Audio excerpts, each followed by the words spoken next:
The morning Effie Boone rode into Chandler Valley.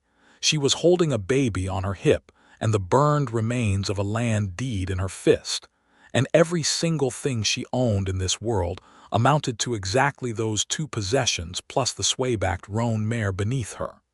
She had not eaten since the day before yesterday.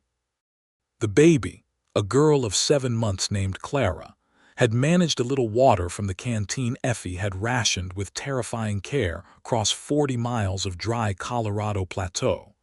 But even Clara's usual bright chatter had gone quiet in the punishing late August heat of 1878.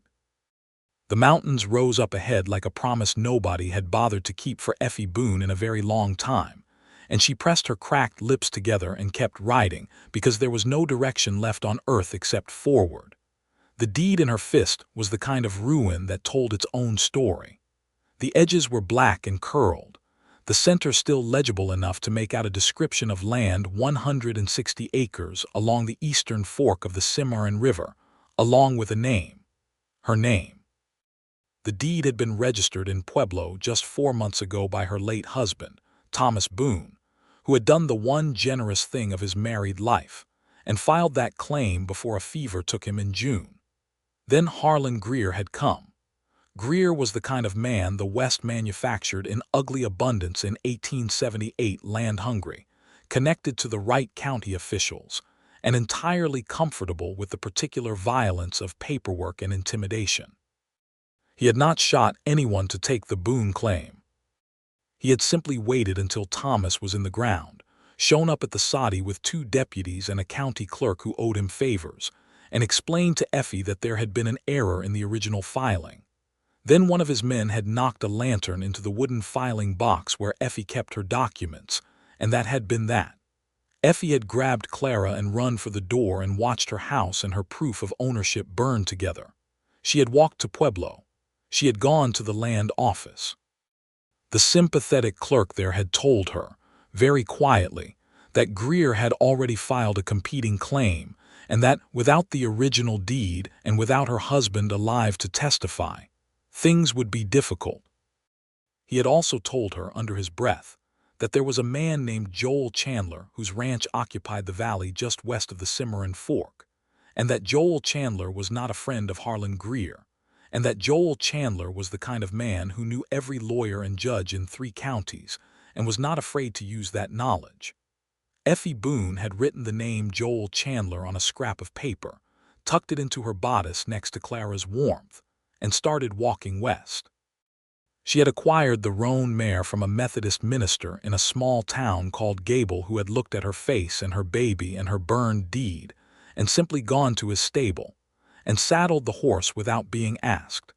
He had also given her a jar of preserved peaches, which she had eaten 1 careful spoonful at a time over 3 days, feeding Clara the juice from a dampened cloth. She had thought about that minister every mile since, wondering what she had ever done to deserve such random grace, and concluding that she had not deserved it at all but had received it anyway, which was perhaps how grace worked. The valley opened before her now like something from a different world entirely. Green. That was the first word that arrived in her mind, and it arrived with a force that made her eyes sting. After weeks of brown plateau and gray scrub and the dull tan of dried creek beds, the valley was green in a way that seemed almost indecent. Tall grass moved in the mountain wind. Cottonwoods lined a creek that she could hear before she could see it, a sound of actual running water that made her throat close with want. And there, set against the base of the eastern slope, where a stand of ponderosa pines threw long morning shadows, was the ranch. It was not a humble operation. The main house was timber and stone, 2 stories, with a wide porch wrapping around the front and south side. 3 large barns stood at angles that suggested someone had thought carefully about wind and drainage and the movement of cattle. Corrals held horses of obvious quality. A bunkhouse ran along the northern edge of the yard. Working windmills turned lazily in the breeze. There were gardens. There were chickens. There were 2 dogs who noticed her approach long before any human did, rising from their spots on the porch steps and beginning to bark with a professional enthusiasm that announced her arrival to everything in a quarter-mile. She rode in through the main gate, beneath a timber arch with the name Chandler burned into the crossbeam in letters that had weathered to silver, and she stopped her roan in the yard and waited, because she had not thought much past arriving, and now that she was here she was aware of how she must look. Dress gray with trail dust, hair falling from what had started as a braid 3 days ago. Clara on her hip, flushed pink from the heat, regarding the barking dogs with the serious, concentrated attention of a baby encountering something new. And the burned deed, held in Effie's right hand at her side, because she had no pocket large enough and no place to put it down without losing it, and she would not lose it. The door of the main house opened.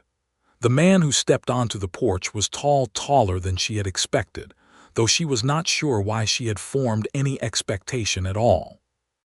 He was perhaps 32 or 33, lean in the particular way of men who work hard in the sun, with dark hair going a little long at the collar, and the kind of jaw that looked like it had been cut from the same stone as his mountains. He wore plain working clothes, a collarless shirt with the sleeves rolled to the elbow, canvas trousers, and boots that had seen serious use. He was holding a coffee mug.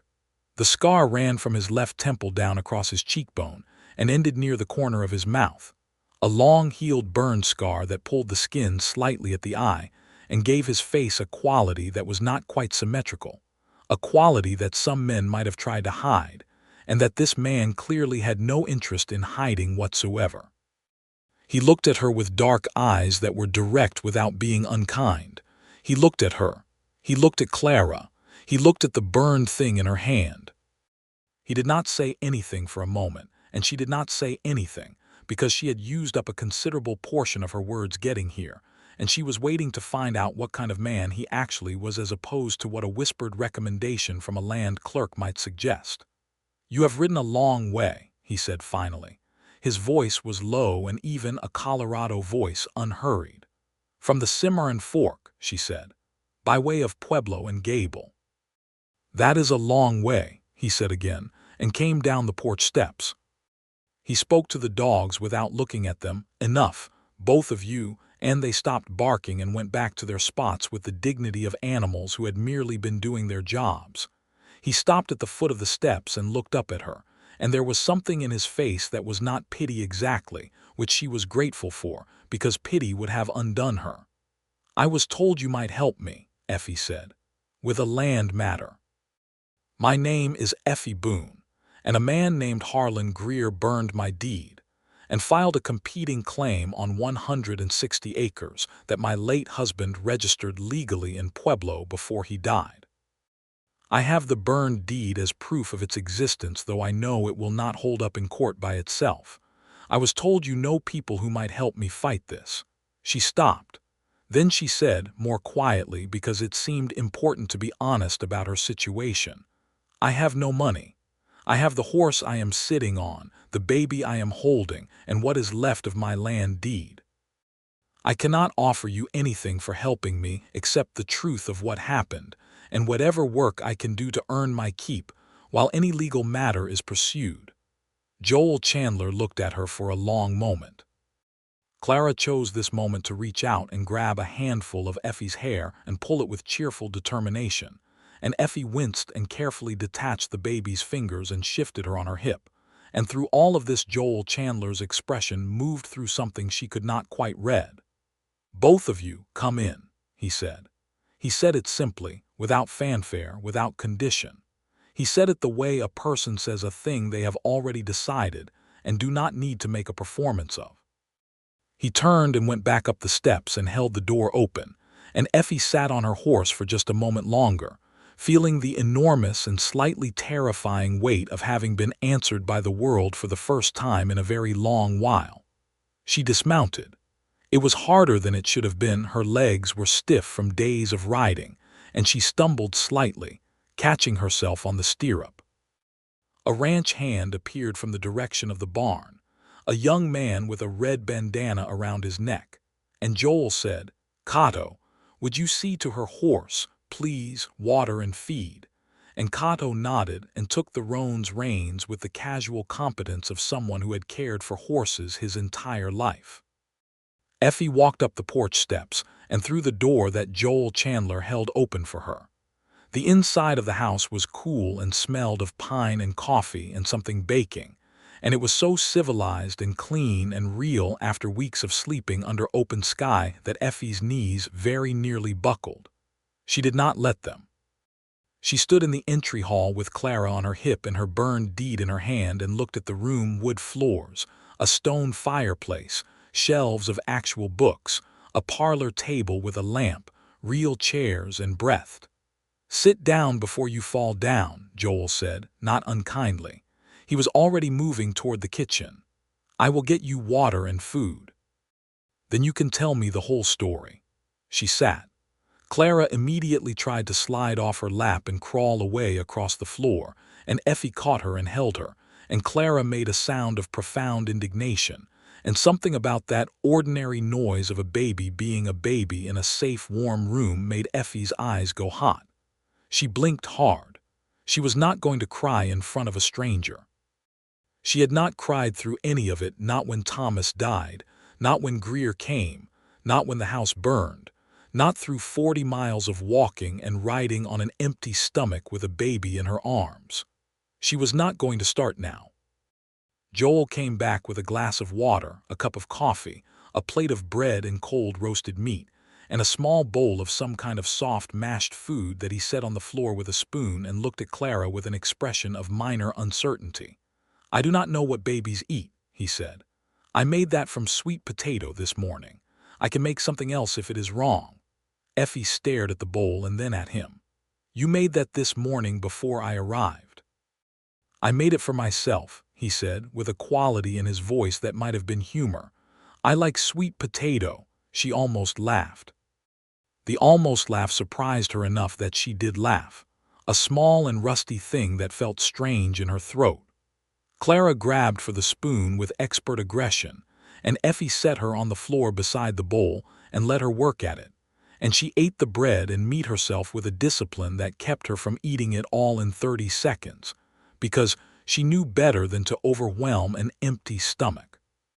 Joel sat across from her at the parlor table and drank his coffee and waited with a patience that she noted and respected. When she had eaten enough that the immediate shaking in her hands stopped, she told him everything. She told it plainly and in order, which was how she had always told things, and he listened without interrupting except once, when she got to the part about the land clerk Greer had in his pocket to ask for the clerk's name, which she gave him. When she finished, he was quiet for a moment. "Harlan Greer," he said. "You know him." "I know of him. He has been buying up Cimarron claims for 3 years. He uses county officials and he uses fear, and he uses exactly what he used on you, the vulnerability of a widow without connections." Something moved across Joel's face, something that was not anger exactly but was in the neighborhood of it, a controlled heat. He tried something similar with a family named Reeves 2 years ago, a husband and wife who had a valid homestead claim east of Pueblo. They lost their land. They should not have. Effie watched him. "But you stopped him then." "I was not there then. I heard about it after." He set his coffee mug down. "I am here now." He looked at her directly. "I want to be clear with you, Mrs. Boone. I am willing to help you with this land matter. I have a lawyer in Colorado Springs named Asa Whitmore, who is the sharpest man I know regarding homestead law and the 1862 Homestead Act, and the various corruptions that men like Greer practice on it.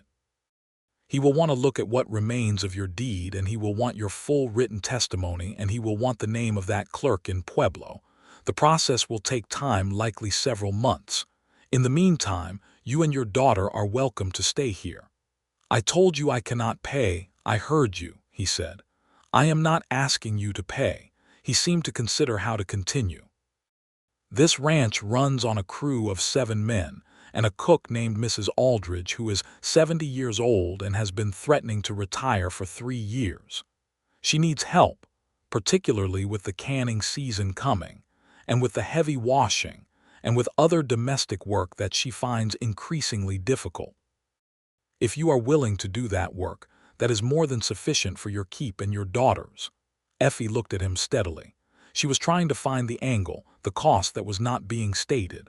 She had learned in 31 years of living that generosity at this scale generally had a cost attached in the small print, and she needed to know what that cost was before she agreed to anything.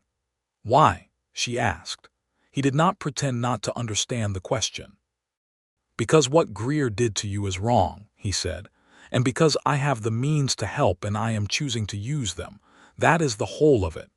She studied his face for another moment. The scar caught the morning light coming through the window. His eyes were steady and they did not shift under her scrutiny. "All right," she said. "Thank you." She meant it with a depth that the plain words did not carry, and she thought from something in his expression that he understood that. Mrs. Aldridge was a small and vigorous woman with white hair pinned in an elaborate architectural arrangement and opinions about everything, delivered without apology. She appeared from the kitchen within minutes of Effie settling in, looked at Effie and Clara with the comprehensive assessment of someone who has evaluated livestock and people with equal attention for decades, and announced that the baby needed a bath, that Effie also needed a bath, that the spare room upstairs had a good bed and a window that faced east and caught the morning sun, and that supper was at 6. "Mr. Chandler's crew does not eat in the house," she informed Effie, leading her up the stairs with Clara on her hip. "They eat in the bunkhouse. Mr. Chandler eats in the house. You and I eat in the house. The kitchen is the heart of this operation and I run it completely." "Are we agreed on that?" "We are completely agreed on that," Effie said. "Good." Mrs. Aldridge opened the door to the spare room and Effie stepped inside, and it was clean and simple, a brass-framed bed with a real mattress, a washstand, a chest of drawers, a braided rug on the floor, and the east window Mrs. Aldridge had promised, currently admitting a long bar of morning light. There was a small wooden cradle in the corner. Effie stopped when she saw it. "That was in storage," Mrs. Aldridge said from behind her, and her voice was slightly different, slightly quieter. "Joel brought it down this morning when he saw you riding in." Effie turned and looked at the old woman. "He saw me coming in. He was up before dawn. He goes out on the East Ridge most mornings to check the upper pasture fence." Mrs. Aldridge's expression was carefully arranged. "He had time to bring the cradle down and set it up before he came back to the house." Effie looked at the cradle. It was a good cradle, solid, with simple carved decorations on the headboard. Someone had made it with care. She did not ask whose it had been because some questions were not hers to ask yet and perhaps never would be. "Thank you," she said, "for all of this." "Thank Joel," Mrs. Aldridge said. "I just cook." But she patted Effie's arm briskly as she passed, which was its own kind of thing entirely. The first days at the Chandler Ranch had the quality of gradual emergence, of Effie's body and mind slowly surfacing from the long strain of the preceding weeks the way the valley itself would emerge from morning mist, detail by detail, into clarity. She slept deeply for the first 2 nights, Clara tucked in the cradle beside her, and woke on the 3rd morning before dawn feeling something she had almost forgotten: rested. She lay in the dark for a moment and listened to the quiet of the house, to Clara's soft breathing, to the distant sound of horses in the corrals, and let herself feel the stillness of it. She rose and dressed and went downstairs and helped Mrs. Aldridge with the breakfast biscuits, which the old woman accepted with a satisfaction that was entirely unspoken, and that was the beginning of their working partnership. Mrs. Aldridge knew things about cooking at altitude that Effie did not know, and Effie was a faster and stronger worker than Mrs. Aldridge's 70-year-old joints allowed her to be. And together, they made a formidable kitchen team that produced meals of a caliber that the ranch hands, who ate in the bunkhouse, noticed within the first week, and commented on loudly enough that Mrs. Aldridge could hear them from the kitchen, which was precisely her intention. Joel Chandler wrote a letter to Asa Whitmore in Colorado Springs the day after Effie arrived, and sent it with his most reliable writer, A taciturn young man named Hector who rode like the ground was inconvenient to him. He told Effie about the letter at supper that first evening, sitting across the table from her in the dining room while Mrs. Aldridge served, and Clara sat in a modified chair arrangement involving 2 folded blankets and a considerable amount of vigilance from all parties. Whitmore will come out as soon as he can. He is currently handling 2 other cases, but he keeps his word about timing. Joel passed the bread basket without being asked. In the meantime, I would like you to write down everything you remember about the deed, the legal description, the filing date, any numbers or official stamps or seals you can recall. Even burned and incomplete, the deed is evidence, and a court in 1878 can subpoena land office records from Pueblo, which may well show the original filing even if Greer's people have tried to alter them. Can records be altered that easily? Effie asked. With the right amount of money in the right clerk's pocket, yes. His jaw tightened slightly. But Whitmore knows how to expose that. It is his particular gift. Have you used him before, against men like Greer? Joel was quiet for a moment, cutting his meat with deliberate attention. Once, he said, 4 years ago, a man tried to use a fraudulent water rights claim to cut off this valley's creek access. He had county backing and I had Whitmore and we won. He looked up. We will win your case too. Effie believed him. She was not entirely sure why she believed him. She had known him for 48 hours, but she did. There was something in his steadiness that was not arrogance. It was not the bravado of a man who needed to be right. It was the confidence of a man who had been right enough times to know the difference between a fight worth taking and one that was not, and who had decided that this fight was worth taking. Tell me about the scar, she said. She had not planned to say it. It came out of some part of her that had decided to be direct before the politer part of her could intervene. She felt heat rise to her face immediately. I am sorry, she said. That is not my business. Joel looked at her for a moment without expression. Then something in his face loosened very slightly. It is all right, he said. Most people wonder and do not ask. It is more comfortable when someone asks. He took a drink of water. I was 24. There was a fire in the north barn, lightning strike in a summer storm. 2 horses were trapped. I went in after them. He said it simply, the way he said most things. I got both horses out. The roof came down while I was coming back through the door. You got the horses out, Effie said. They were good horses. He said it without irony, though there was something at the edge of his voice that was perhaps not entirely without it either. She looked at his face, the scar, the eyes, the particular quality of stillness he carried, and thought about a 24-year-old man going into a burning barn for horses and coming out with them, and carrying the evidence of that choice in his face for the rest of his life. She thought it said something accurate and important about who he was. They were worth saving, she said. Yes, he said. Most things that matter are worth the difficulty of saving them. He was looking at her when he said it, and she was not entirely sure he was still talking about horses, and the thought made something shift in her chest that she was not quite ready to examine. The days settled into a pattern that was good in its orderliness. Effie and Mrs. Aldridge ran the kitchen. Clara grew increasingly mobile and terrifying, pulling herself up on furniture legs and launching herself toward open spaces with the fearless optimism of someone who had not yet learned what falling cost. The ranch hand's Cato, Hector, a man named Pete who was enormous and gentle and could shoe a horse in 12 minutes.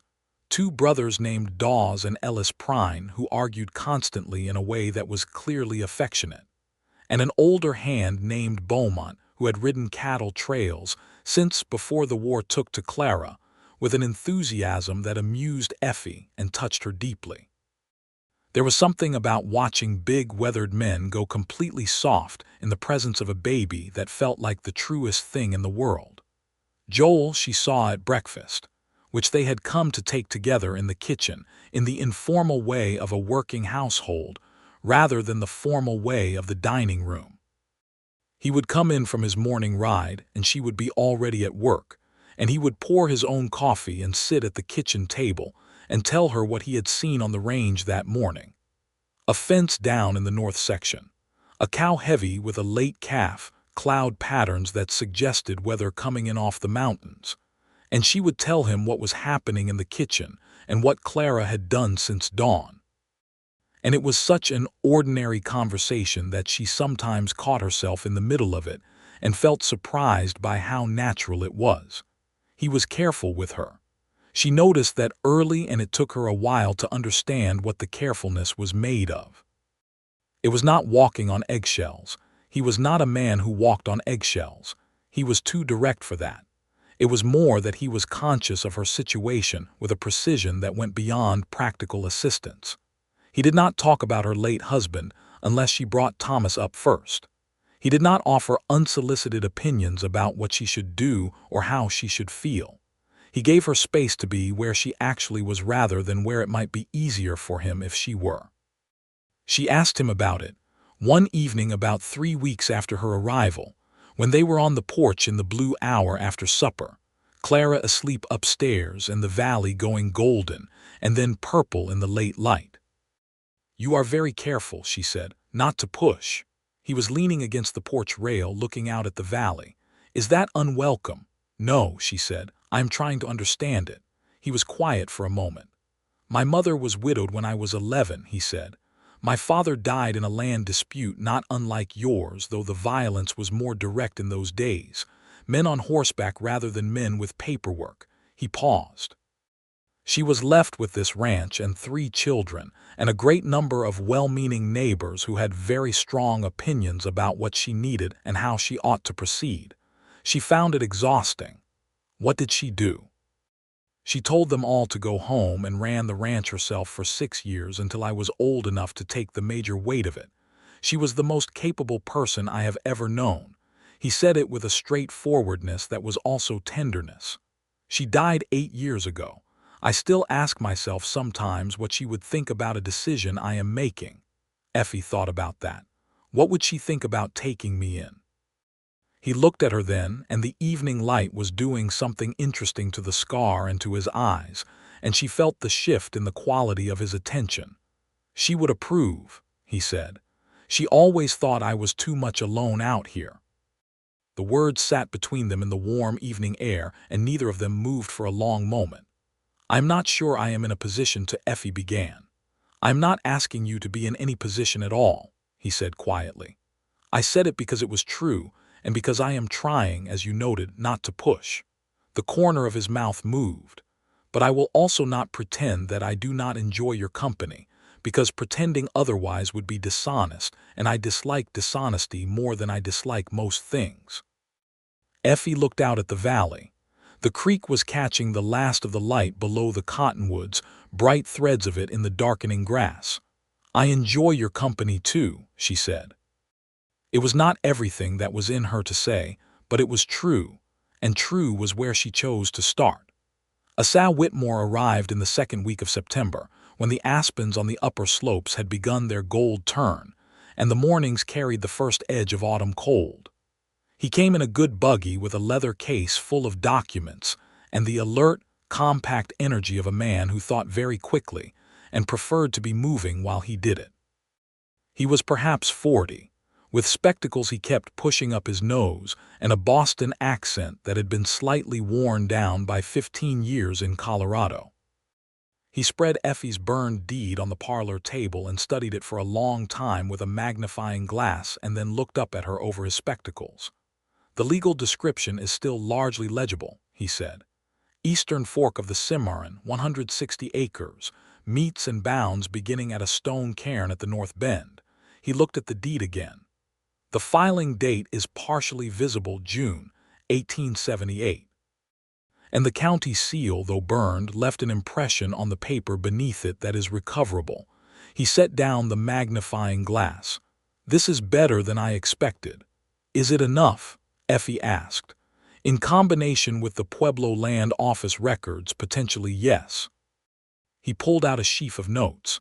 "I have already been in contact with the land office in Pueblo at Joel's request before I came. There is a second clerk there, a woman named Mrs. Gaines, who was not involved in Greer's dealings with the first clerk, and who has confirmed off the record that the original Boone filing exists in the office's duplicate register. He paused for effect. Greer's people apparently did not know about the duplicate register. Effie felt something unclench in her chest that she had not fully known was clenched. "There is a hearing," Whitmore continued. "Land dispute hearings go to the county court in Pueblo. I have filed for a hearing date which has been set for the 23rd of October, 6 weeks from now." He looked at her seriously. "I want to be honest with you, Mrs. Boone. Greer has influence with some of the county officials. This will not be simple, but we have better evidence than he does, which is the most important thing. What do you need from me? Your written testimony. A full account of the events, the filing of the deed by your husband, his death, Greer's arrival, the burning of the documents. Dates, names, descriptions of the men who accompanied Greer if you can remember them."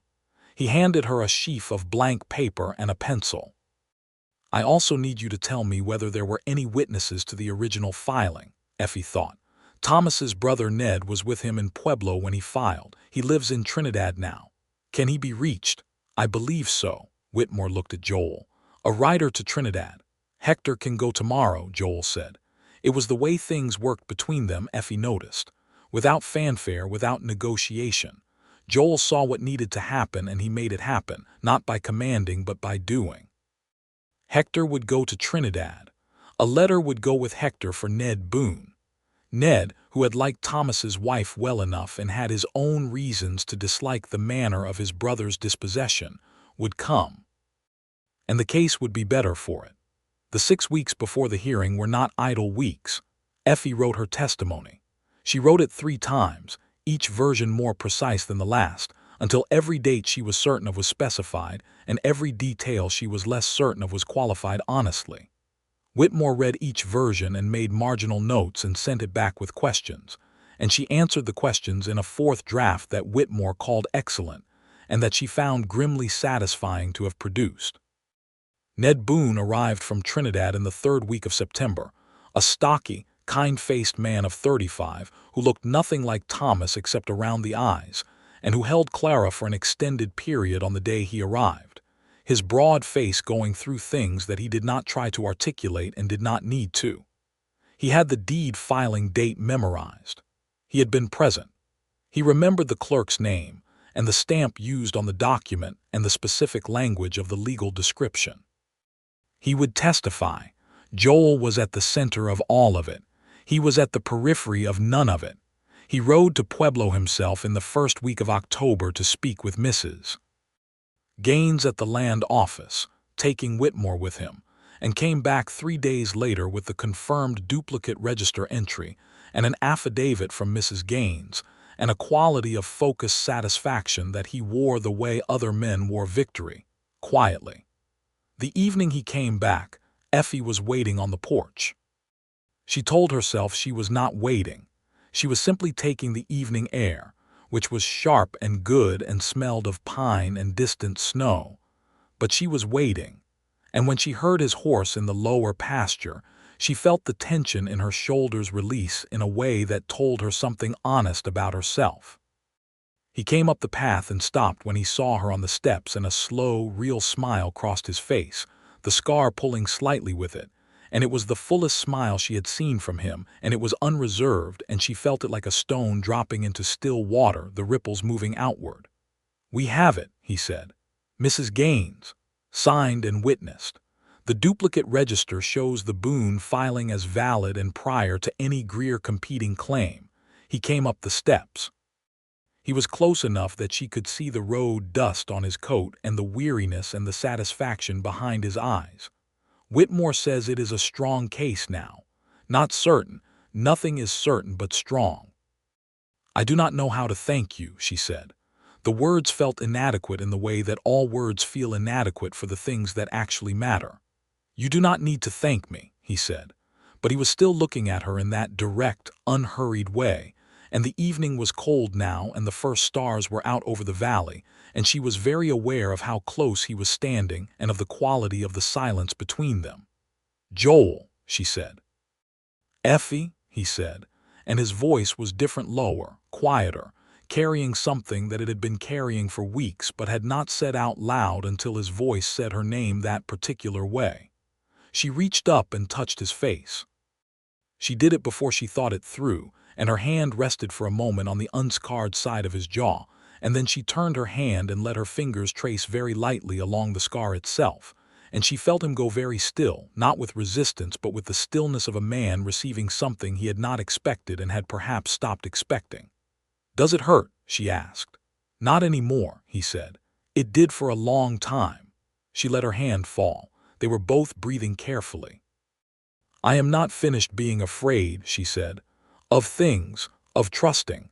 Thomas was not a cruel man, but he did not." She stopped. "You do not have to explain Thomas to me," he said. "You do not have to explain anything." "I want to," she said. "I want you to understand why I am slow." She looked at him steadily. "I am not indifferent to you. I want you to know that." He looked at her for a long, warm moment. "I know," he said simply. "I have known for a while. I am not going anywhere, Effie." She went inside before she could say anything more, because she was feeling too much and she needed to think, and he let her go without making it complicated, which was precisely the right thing to do, and which she was aware of all the way up the stairs and through the putting Clara down routine, and all through the long lying awake portion of that night, her heart beating with something that was more hope than fear, though it was some of both. The morning of October 23rd they rode to Pueblo in a group that would have looked formidable to anyone watching from the roadside. Joel on his black horse, Effie in the wagon with Ned Boone and Clara, Whitmore in his buggy, and Hector and Cato riding as escort, because Joel had thought it was not entirely impossible that Greer might try to prevent their arrival and had prepared accordingly. Nothing happened on the road. Greer was, as Whitmore had assessed, a man who operated through official channels rather than direct violence, which was in some ways more insidious and in some ways easier to defeat in a courtroom. The county courthouse in Pueblo was a stone building that smelled of pipe smoke and old paper, and the hearing was before a judge named Adair who had a magnificent set of white side whiskers and the reputation, according to Whitmore, of being scrupulously honest, which was rarer among frontier judges than it should have been. Effie sat at the plaintiff's table with Whitmore and felt very composed. She had decided to feel composed and had arranged her face and her body to reflect that decision, and it was working well enough that Ned, sitting behind her in the gallery with Clara on his knee, leaned forward and whispered, "You look like you are about to tell someone the weather." "That is the plan," she whispered back. Greer was at the other table with his own lawyer, a heavy man named Torbert who had the look of someone accustomed to winning through intimidation, and was now, faced with Whitmore's careful preparation, giving off a quality of slight unease. Greer himself was a broad, red-faced man in a good suit who did not look at Effie directly, which she found telling. The hearing took 3 hours. Whitmore presented the burned deed, the magnified impression of the county seal, the duplicate register entry with Mrs. Gaines' affidavit, Ned Boone's testimony about the original filing, and Effie's written statement, which she also read aloud from at Judge Adair's request, in a clear and level voice, not once looking away from the judge's face. Torbert challenged the admissibility of Mrs. Gaines' affidavit. Judge Adair overruled the challenge with an expression of considerable impatience. Torbert argued that the burned deed was too damaged to be legally valid. Judge Adair noted that the duplicate register, which was a county record under official seal, was itself perfectly valid and constituted independent corroboration. Torbert attempted to cast doubt on the timing of Thomas Boone's original filing. Ned Boone's testimony, delivered under oath with a clarity that brooked no misinterpretation, removed that doubt effectively. When Judge Adair delivered his ruling, it was in the measured cadences of a man who has made up his mind, and is being thorough for the record rather than because he is still deciding. The Boone filing was found to be valid and prior. Greer's competing claim was found to be unsupported by credible documentation. The land on the eastern fork of the Cimarron River, 160 acres, was awarded to Effie Boone as the surviving heir of Thomas Boone's original homestead filing, with all legal protections pertaining thereto. He also noted, in terms that were precise and public and went into the court record, that the evidence suggested the Pueblo clerk involved in the document irregularities ought to be looked into by the appropriate county authorities, and that land fraud of this nature was a serious offense under Colorado territorial law. He looked at Greer when he said this, and Greer's red face went a shade redder that was not health. Whitmore turned to Effie when it was over and said, "That is as complete a victory as I have had in this state," and shook her hand. Effie sat at the plaintiff's table for a moment after everyone began to move, and looked at the window behind the judge's bench, which admitted a long blade of October light, and felt the thing that had been burning in her chest since June, the compressed weight of loss and fear and determination release. Then Clara shrieked with excitement from the gallery, for reasons known only to Clara, and Ned Boone burst out laughing, and Effie turned around and looked at the people behind her. Ned grinning, Clara waving both arms, Whitmore already packing his leather case, Cato and Hector standing at the back of the room with the relaxed expressions of men whose employer's business had gone well, and Joel Chandler, who was standing at the end of the gallery bench, looking at her with an expression that was open and warm and certain, in a way that she had learned to read as the specific language of a man who did not say everything he felt but felt it with his entire self. She smiled at him, a real smile, full and unguarded, and she watched what it did to his face. The ride back to the valley was long and golden. The aspens were at their peak now, whole mountainsides of them burning yellow against the dark ponderosa green, and the sky was the particular deep blue of Colorado in October that made other skies seem comparative. Clara slept in Effie's arms in the wagon, heavy and warm, and Ned Boone drove the horses and talked in a comfortable rambling way about Trinidad and his work there, and whether he might come back this way in the spring, and Effie leaned her head back and looked at the aspens and felt quiet in herself for the first time in a very long time. Joel rode alongside the wagon for most of the return journey. Not directly beside her, he was doing his job, ranging forward and back, checking the road, riding up to the ridgeline to look at the sky to the west where clouds were building. But he came back to her position every time, and every time she was aware of him there the way you are aware of warmth or good light. She let it be that for now. She let it be the simple pleasure of being aware of someone good. That night after supper, after Ned was settled in the bunkhouse with the ranch hands and Clara was asleep and Mrs. Aldridge had gone upstairs and the kitchen was clean, Joel found Effie at the kitchen table with a cup of tea, looking at nothing in particular. He sat down across from her. He did not have coffee, he had not come for coffee. "You won today," he said.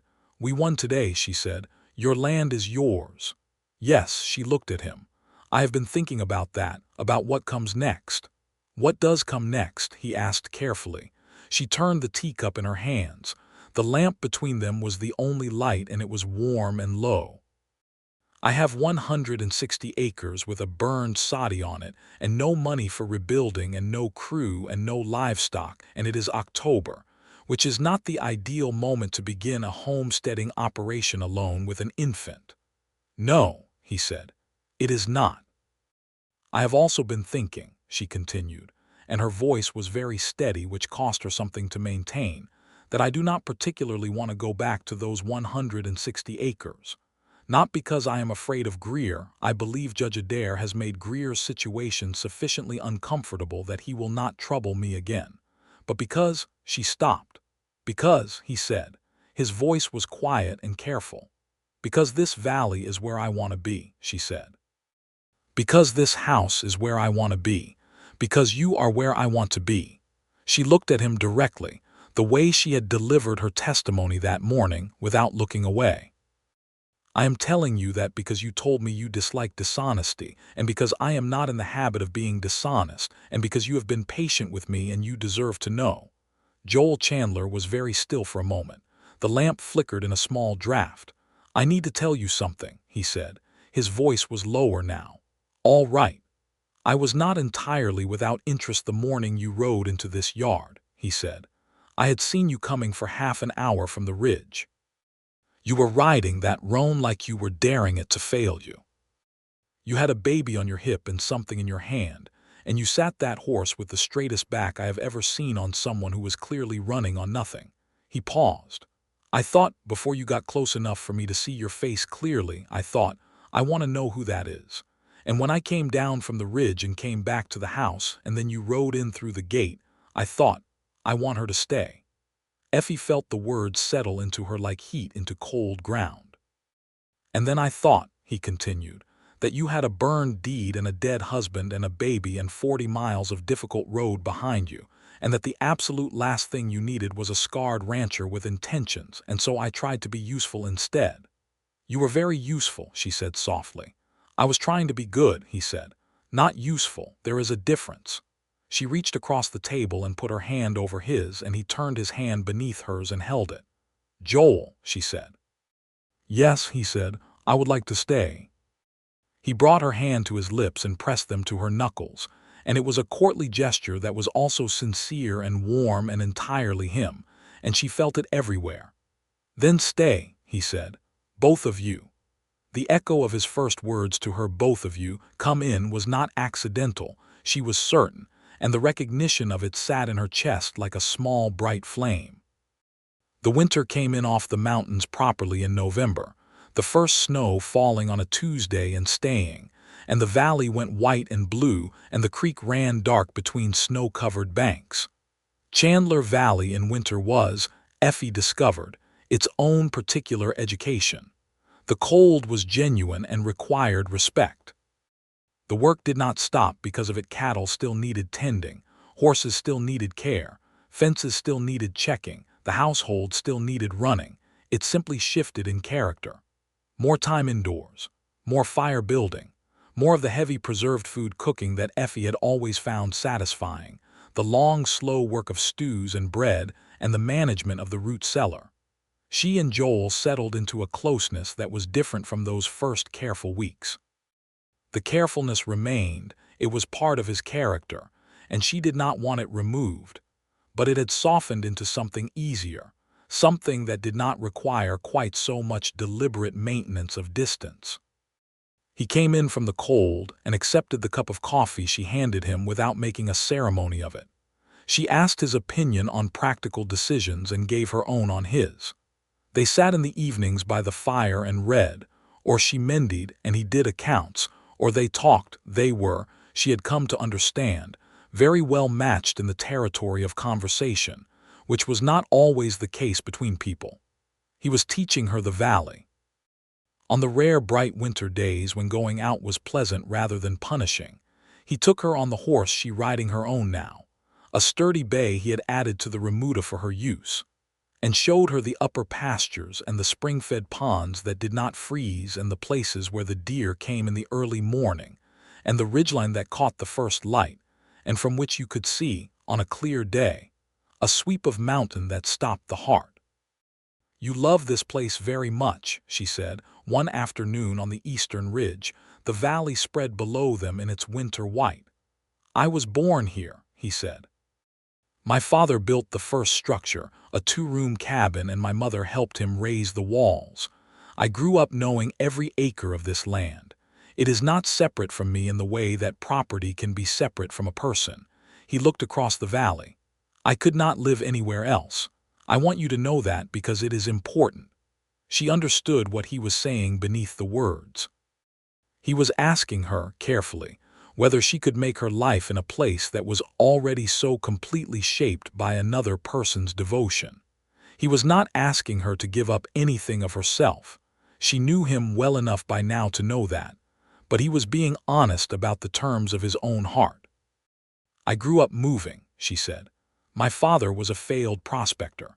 We followed his hopes from Ohio to Missouri to Kansas to Colorado, and none of them produced what he thought they would, and I grew up always being from somewhere I was leaving." She looked at the valley below. I have been looking for a place to stay put for as long as I can remember. This is the first place I have been where I did not feel the need to calculate the distance to the next one." He looked at her, and whatever he saw satisfied him deeply, she could tell, because something in his face settled. "Effie," he said. "I know," she said. "I have not asked you yet." "I know," she said again, and felt the smile working at the corner of her mouth. He was quiet for a moment, looking at the valley. Then he turned to look at her with his full attention, the dark eyes direct and warm and certain. "I would like to ask you to marry me," he said. "Not because I have been helping you and there is some obligation in that. There is not, and there never was, and not because of practical considerations, though I will not pretend those considerations do not exist and are not in many ways favorable, but because I am in love with you. I have been, I think, since you rode in through that gate with your burned deed and your baby and your completely unbowed spine, and I would like to continue to be in love with you for the rest of my life in the specific capacity of your husband, if you will have me." Clara chose this moment, being in the pack on his back in the manner they had worked out for outdoor excursions, to reach forward and grab his ear with impressive grip. Effie started laughing. She could not help it. The laughter came up from somewhere genuine and warm and real, and she laughed while he winced and carefully detached Clara's fingers from his ear, and Clara made a sound of philosophical acceptance. And then Effie stopped laughing and looked at him and felt the full weight of the moment and the full opening of her own heart. "Yes," she said. "Joel, yes." He reached across the space between their horses and took her gloved hand and held it, and they sat on the ridge above the white valley, and the cold winter light fell around them both. They were married in the first week of December at the church in Gable, the same town where the Methodist minister had given Effie the roan mare. When Effie told Joel that story, standing in the church on the day they asked the minister to perform the ceremony, the minister had looked at her for a long moment and then said, "I hoped you would find your way through. I am very glad you did." He had married them in front of a small congregation composed of the ranch crew and Ned Boone, who had come back for the occasion, and Mrs. Aldridge, who wept with the complete lack of self-consciousness of someone who had reached the age at which they had earned the right to cry when they felt like it. Joel wore his good suit and had made an attempt at his hair that was slightly better than usual. Effie wore a dress that had been Mrs. Aldridge's contribution, a blue wool dress that Mrs. Aldridge had ordered from Pueblo and delivered to Effie's room the morning of the wedding with the explanation that it was a practical gift for a practical woman, and that blue suited her, which it did.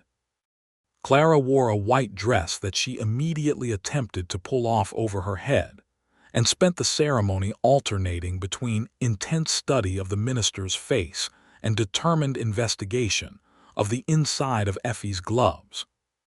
When the minister said, "You may kiss the bride," and Joel turned to her, he cupped her face in both his hands for just a moment before he kissed her, the scar, the eyes, the careful hands, and she leaned into the kiss, and everything that had been held tightly in her for years opened like a door on a spring morning. The crew cheered. Mrs. Aldridge produced, from somewhere about her person, a small flask of good whiskey that was passed around the pew, which was not strictly speaking a church-sanctioned activity, but which the minister either did not notice or chose not to. Ned Boone shook Joel's hand with both of his and said, "You are the best thing that has happened to this family since Thomas registered that deed, and I include myself in that assessment," and then went very slightly pink in the face at his own candor and took a long pull from Mrs. Aldridge's flask. The ride back to the valley was cold and clear, stars beginning to show in the eastern sky even before the last of the sunset was gone, and Effie sat in the wagon with Clara asleep against her chest, and Joel driving with his shoulder against hers and the mountains dark against the stars ahead, and she felt a peace so complete and so unfamiliar that for a moment she held very still inside it to make sure it was real. It was real. It was fully, exactly real. Winter settled over the valley, and it was good. It was good in the particular way of a winter you spend in the right place with the right person, where the cold outside makes the warmth inside more present, more appreciated, where the short days mean longer evenings by the fire and longer conversations, and the slow discovery of a person across all the small, ordinary territory of shared life. Joel was an early riser and so was Effie, and they had the kitchen to themselves in the dark of the morning, the stove lit against the cold, coffee made, and whatever the day's first light was doing to the mountains visible through the kitchen window. She learned his habits the way you learn a landscape, gradually, through repeated visits, with increasing depth of detail. He read before sleep. He had a particular relationship with a certain bay horse, a 12-year-old named August, that was the longest-running friendship of his adult life. He had opinions about fence construction that were extensive and specific. He found the sound of rain deeply comfortable. He was, under the capable and practical exterior, capable of a tenderness that he offered sparingly but genuinely, and when he offered it, it had the weight of something carefully kept. He learned her equally. That she did her best thinking while doing something with her hands, kneading bread, mending, any repetitive physical work. That she had a humor that was dry and quiet and came sideways at things. That she was not naturally given to asking for help, which was something she was working on with moderate success. That she sang to Clara in a voice that was not remarkable for its quality, but that Clara appeared to find entirely satisfactory as the vehicle for a somewhat eccentric repertoire of songs from Ohio that Effie's mother had taught her. That she was braver than she knew, and that she occasionally needed someone to tell her so. He told her so, one evening in February, when she was in a low mood that had come on without particular warning and without specific cause, the kind of low mood that the long stretch of a hard winter can produce. She was sitting at the kitchen table with her hands around a cup of tea she was not drinking, and the wind was pushing at the house with real intention, and she was thinking about all the ways she had not been enough for Thomas, for the life she had lost, for her own ambitions that the years of moving and struggling had worn away. Joel came in from checking the horses and saw her face and did not say, "What is wrong?" because he could see she did not know precisely what was wrong. He simply sat down beside her, not across from her, beside her, and took her hand under the table. "You held a burned deed across 40 miles of Colorado plateau," he said. "You walked into a stranger's yard with nothing but truth and a baby and demanded justice. You won it. You are the most able person I know and the bravest, and I want you to hold both of those things in your mind right now." She looked at him sidelong. Her eyes had gone hot. "That is a somewhat extravagant assessment," she said. "It is an accurate one," he said. "I am a man with a ranch and I have met a great many people. I stand by the assessment." She rested her head against his shoulder, and he put his arm around her, and the wind pushed at the house, and they sat there while the stove ticked, and the lamps burned, and outside the snow came in off the mountains, and she felt the low mood lift in the specific way that things lift when the person beside you is exactly who you need. Spring came to the valley in April, gradual and then sudden, the way spring always comes at altitude, weeks of mud and tentative warmth, and then overnight, with a particular south wind, the green returning with a rush that felt like the world catching its breath. The creek ran high with snowmelt and loud, and the cottonwoods leafed in that luminous early spring yellow-green that lasted only a week before deepening to summer, and Clara discovered grass for the first time and sat in it with the intensity of a scholar encountering a new text. Joel planted the kitchen garden in May, which surprised Effie. She had assumed that a cattle ranch of this size would not concern itself with vegetables, but Joel had always had the kitchen garden and had clear opinions about which varieties of beans and squash performed best at this elevation.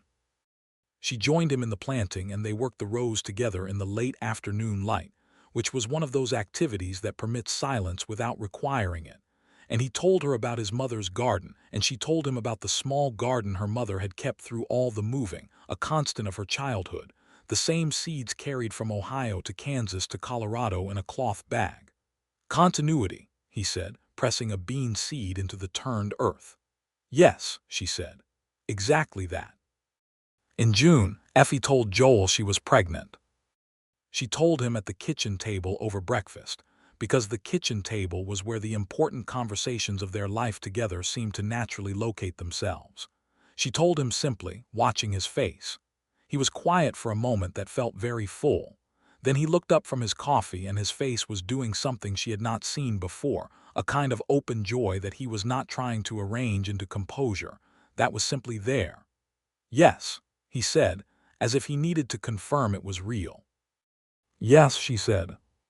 He got up from the table and came around to her side and pulled her up out of her chair and held her, and she could feel the quality of the hold, not careful anymore, not measured, simply warm and close and full of feeling that he did not need to say in words because it was already fully present in the physical fact of it. I did not know, he said against her hair, that I wanted this as much as I find that I do. I did, she said. I knew for both of us. She felt him laugh, a quiet sound deep in his chest. Clara, from her position on the kitchen floor where she was engaged in a complex game involving 2 wooden spoons and a pot lid, declared her opinion of the morning's events with a resounding clang that made them both flinch and then laugh properly. And that was how the news was received in the Chandler household. The news traveled the ranch within the day, because nothing traveled faster in a small operation than the kind of thing people were genuinely happy about. Beaumont came and found Joel mending tack in the barn and shook his hand and said simply, "Good," which was about as much as Beaumont ever said about anything emotional, and which clearly cost him some considerable effort, and which Joel received with the seriousness it deserved. Cato and Hector and the Prine brothers made their congratulations known through the medium of a particularly elaborate supper they arranged in the bunkhouse, and invited the whole household too, including Mrs. Aldridge, who accepted with great dignity and ate the bunkhouse cook's attempt at her own peach cake with a diplomacy that spoke to deep personal character. Pete, the enormous gentle farrier, produced from somewhere a small carved wooden horse that was clearly his own work, with careful attention to the articulation of the legs, and presented it to Effie without explanation, which was his way, and she thanked him with a warmth that made him go slightly red. The summer was good and the pregnancy was uncomplicated. Effie worked through it, helped by the fact that Joel, while he did not try to wrap her in cotton, was attentively careful about the heaviest lifting and was sometimes found, without acknowledgement, having done things that she would otherwise have done. She let him do them. She had gotten better at letting people do things for her, which was its own kind of growth. Her land sat on the Cimarron Fork, legally hers, waiting. Greer had not troubled her again. Judge Adair's pointed comments about county clerk irregularities had, as Whitmore had predicted with satisfaction, resulted in an investigation that had made Harlan Greer's overall operation considerably more fragile. And Greer had, according to the Pueblo newspaper that came to the ranch each week, withdrawn several other competing claims and left the county in late November. He was someone else's problem now, or perhaps no one's problem, having apparently discovered that the legal climate had changed around him. Effie thought about those 160 acres sometimes. She thought about what might be done with them in the fullness of time, whether they might be leased to a deserving family who needed a start, or whether she and Joel might eventually build something there that was partly the ranch's expansion. Nothing was decided. The land was hers and it would wait. The baby was born in February of 1880, on a night when the wind was doing its best against the stone and timber of the Chandler house and losing, because Joel had built well. The birth was helped by Mrs. Aldridge, who had, it turned out, helped with more births than she had ever mentioned, and by the midwife from Gable whom Hector had ridden through the early snowfall to fetch with a dispatch that became somewhat legendary in the community. The baby was a boy. He was dark-haired like his father, and had from his first moments the particular look of determined attention that both his parents possessed in different ways. He weighed 7 pounds and was, as Effie said, loud about his opinions from the first minute, which Joel received with a pride that was entirely unguarded. They named him Thomas, for the man who had registered a deed and made a life possible in the single generous act of his dying, and they named him Elias for Joel's father, and the full name Thomas Elias Chandler sat in the family Bible in Joel's clear hand, below the entry of his own birth and the marriage entry above it, and the record had the quality of a thing that was both concluded and beginning. Clara, presented with the new arrival, subjected him to an inspection of considerable seriousness, and then pressed a wet and enthusiastic kiss to his forehead, and that was that. She had decided. She was, at 18 months, already entirely her own person, bold and curious, and possessed of a will that Effie recognized with both love and a certain philosophical acceptance as the mirror of her own. When Effie was well enough to sit up properly, Joel came and sat beside her on the bed while Clara was with Mrs. Aldridge in the kitchen and Thomas Elias Chandler slept in the cradle that had been waiting there since the morning she arrived, and the winter light came through the east window the way it always did in the morning. "I need to tell you something," Joel said. "All right," she said. She was looking at the cradle. "That cradle was made by my father," he said, "for my mother when she was expecting me. She kept it all her life and I kept it after her. I had it in the attic for 8 years and never thought about why I kept it except that some things you keep." He looked at her. "When I saw you riding in through the gate and I came down from the ridge and went into the house, I went up to the attic before I came back down to the porch. I do not know exactly why. I brought the cradle down and cleaned it and set it up in the spare room. I had not thought about what I was doing while I was doing it." She looked at him for a long moment. "You knew," she said softly. "I think some part of me knew," he said. Which sounds like something a man would say to a woman to sound more romantic than he actually is, and I am aware of that, so I want to be clear that I am not saying it for that reason. I am saying it because it is true and because it still surprises me.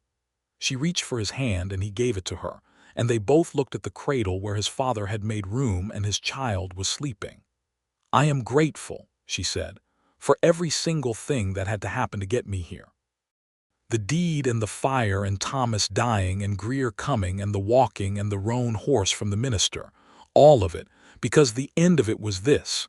His hand tightened on hers. "So am I," he said. "Every mile of it. The years that followed were good years, the kind of years that do not make good stories in the telling because they are not dramatic but are instead substantial and full, the way good bread is full, the way good land is full with genuine things, with work and growth and the accumulation of a life that knows itself. The ranch grew.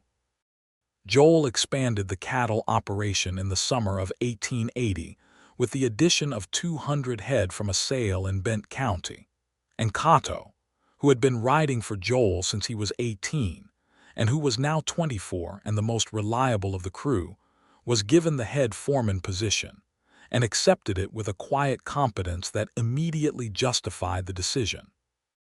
Beaumont finally did retire, in 1881, to a small house in Gable that he had apparently been planning for years without mentioning it to anyone, and the crew marked his departure with a send-off in the bunkhouse that was still being discussed the following year. Effie's land on the Cimarron Fork, her 160 acres, was leased in the spring of 1881 to a young married couple, James and Dorothea Marsh, who had come out from Missouri with 2 young children and very little else, and who received the lease terms with the look of people who have been given something they were afraid to hope for. Effie had set the lease price at what she and Joel had agreed was honest but not burdensome, and had included a clause that the Marshes had right of first refusal to purchase the land outright if they could manage the means within 10 years. She had written those terms herself with Whitmore's help and signed them with a satisfaction that contained a great deal of history. She told Joel about the clause after she had written it but before the papers were signed, sitting at the kitchen table with the draft in her hands. "They may never be able to afford it," she said. "They may," he said. "I am not doing this for profit." "I know," he said. "That is why I married you."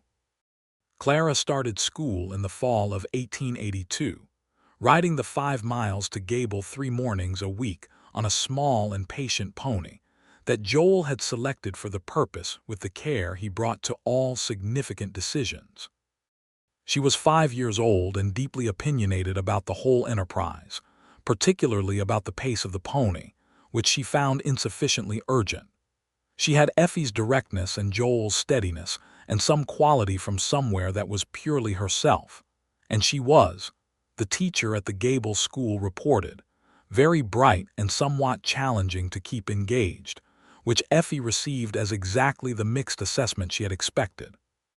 Thomas, at 2, was a methodical child who liked to arrange things, stones, spoons, the wooden horse Pete had made, whatever came to hand in rows and patterns that he studied with a seriousness that made Joel laugh with a particular softness that Effie loved. He had Joel's dark eyes and something of Joel's stillness, and he had, very early, decided that the horses were the most important things in his world, and could be found in the barn at any opportunity in close proximity to August, the old bay, who received the boy's attentions with the philosophical patience of a horse who had seen a great deal. In the summer of 1883, Effie was pregnant again. She told Joel at the kitchen table as she had told him before, and watched his face do the same open thing it had done the first time without diminishment, with no less joy for being familiar. "You were right," he said. "About what?" "You said when Thomas was born that I would find it just as wonderful the second time." "I said I hoped you would find it just as wonderful," she corrected. "You were right," he said again. Their second son was born in January of 1884, a winter birth like his brother, on a clearer night and with somewhat less drama, and they named him Joel Chandler the younger, though he was immediately called Little Joe by the crew, a name that stuck regardless of what anyone officially intended, and that he wore later in his life with a comfort that suggested he had always known it was coming. Little Joe had red hair, which surprised everyone and delighted Mrs. Aldridge beyond all proportion, given that red hair ran nowhere obvious in either family and was simply the particular opinion of genetics, and he had from the start a quality of brightness and mischief that his older brother would spend considerable portions of their shared childhood responding to. By 1885, the Chandler household was full in a way that Joel had not foreseen when he had walked out on that porch on an August morning and seen a woman on a sway-backed roan riding in through his gate.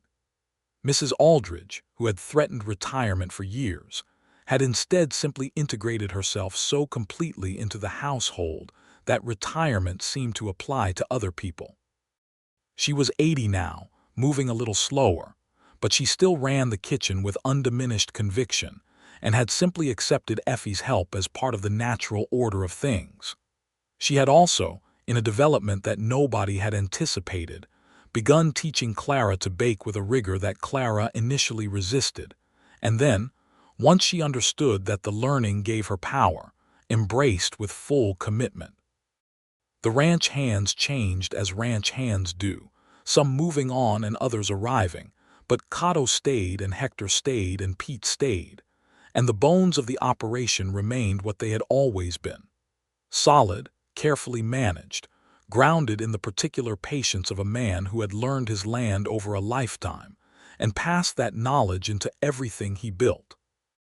On a June evening in 1886, 8 years after Effie Boone had ridden through the gate with her burned deed and her baby on her hip, she sat with Joel on the porch in the long evening light and watched their children in the yard below. Clara at 9, tall and already capable in the way of children who have grown up on working ranches, putting the pony through its paces with a confident authority. Thomas at 6, sitting in the dust near the garden with Little Joe, arranging a complex system of sticks and stones that had some logic clear to him if not to observers. Little Joe at 2.5, following Thomas's instructions with an enthusiasm that regularly outpaced his coordination. The valley was at its summer best. The creek ran full and bright. The cattle were in the upper pastures and the sound of them carried down in the warm air.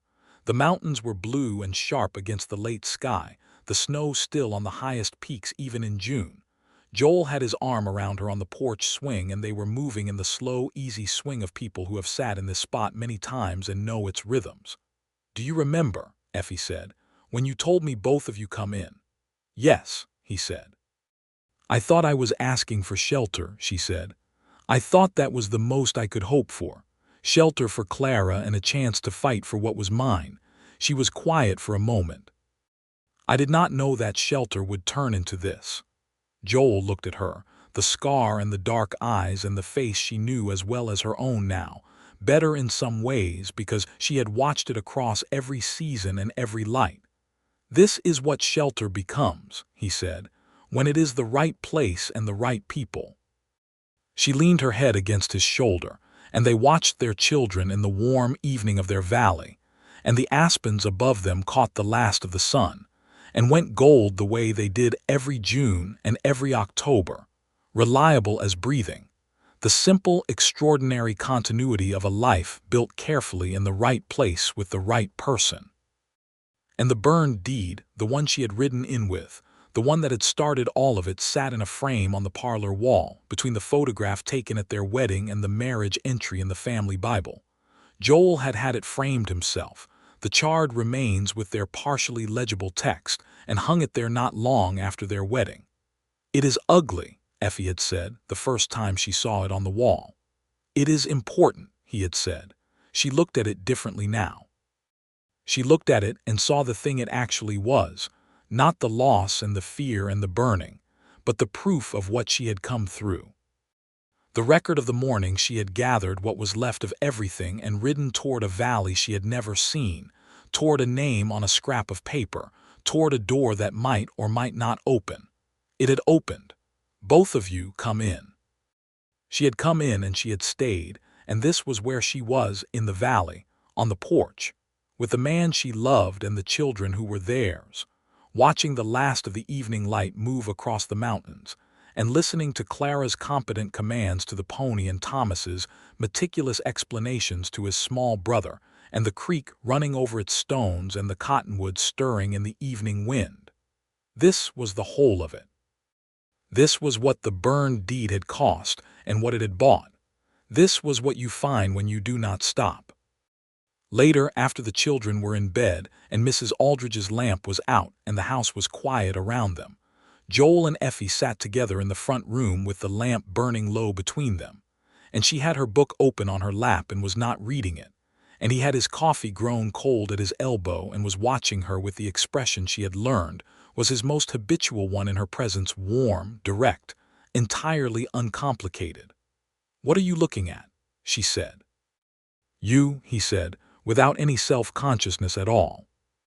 She looked up from the book she was not reading and met his eyes and felt what she always felt, what had never once in 8 years of knowing him stopped feeling like what it was, the simple, certain, deep-running pleasure of being seen clearly by someone who found the view entirely satisfactory.